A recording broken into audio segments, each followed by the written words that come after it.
کے لیڈروں نے دہلی میں راجیہ سبھا کے سابق ممبر پارلیمنٹ غلام نبی آزاد کی رہائش گاہ پر ایک میٹنگ منعقد کی۔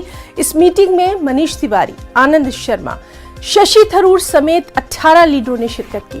اجلاس کے بعد گروپ کی جانب سے ایک بیان جاری کیا گیا جس میں کہا گیا کہ بی جے پی سے مقابلہ کرنے کے لیے کانگریس کو مضبوط کرنا بے حد ضروری ہے۔ ہم کانگریس پر زور دیتے ہیں کہ وہ ہم خیال سیاسی پارٹیوں کے ساتھ بات چیت شروع کرے تاکہ 2024 کے لوک سبھا انتخابات کے لیے ایک قابل اعتماد متبادل کی راہ ہموار کی جا سکے۔ پریس ریلیز جاری کرتے ہوئے کہا گیا کہ اسمبلی انتخابات میں کانگریس کی شکست اور پارٹی چھوڑنے والے لیڈروں کارکنوں کا مسلسل خیال ہی نہیں رکھا جا رہا ہے۔ اسی مسئلے پر بات کرنے کے لیے یہ میٹنگ طلب کی گئی تھی۔ دوسری جانب ذرائع کے مطابق آج غلام نبی آزاد سونیا گاندھی سے ملاقات کر سکتے ہیں۔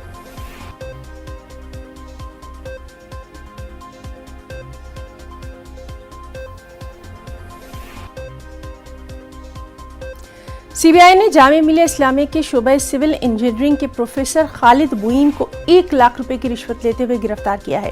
سی بی آئی کی چھاپے ماری میں خالد معین کے گھر سے 30 لاکھ روپے نقد اور 1 کروڑ 19 لاکھ روپے کے بینک ڈپازٹ ضبط کیے گئے۔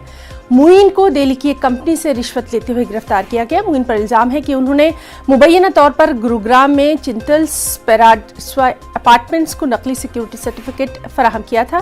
عمارت کا ایک حصہ حال ہی میں گر گیا تھا جس پہ 2 خواتین ہلاک ہو گئی تھیں۔ سی بی آئی نے میسرس ویوم آرکیٹیکٹ کے پرکھر پوار اور کمپنی کے ملازم عابد خان کو بھی گرفتار کیا ہے۔ سی بی آئی کے ترجمان آر سی جوشی کے مطابق ملزمین کے گھروں کی تلاشی لی جا رہی ہے۔ انہوں نے کہا کہ ملزم کو دہلی کی خصوصی عدالت میں پیش کیا جائے گا۔ اس پورے معاملے پر یونیورسٹی انتظامیہ کا موقف بھی سامنے آ گیا ہے۔ یونیورسٹی ایڈمنسٹریشن نے صاف کر دیا ہے کہ اس معاملے کا یونیورسٹی سے کوئی تعلق نہیں ہے۔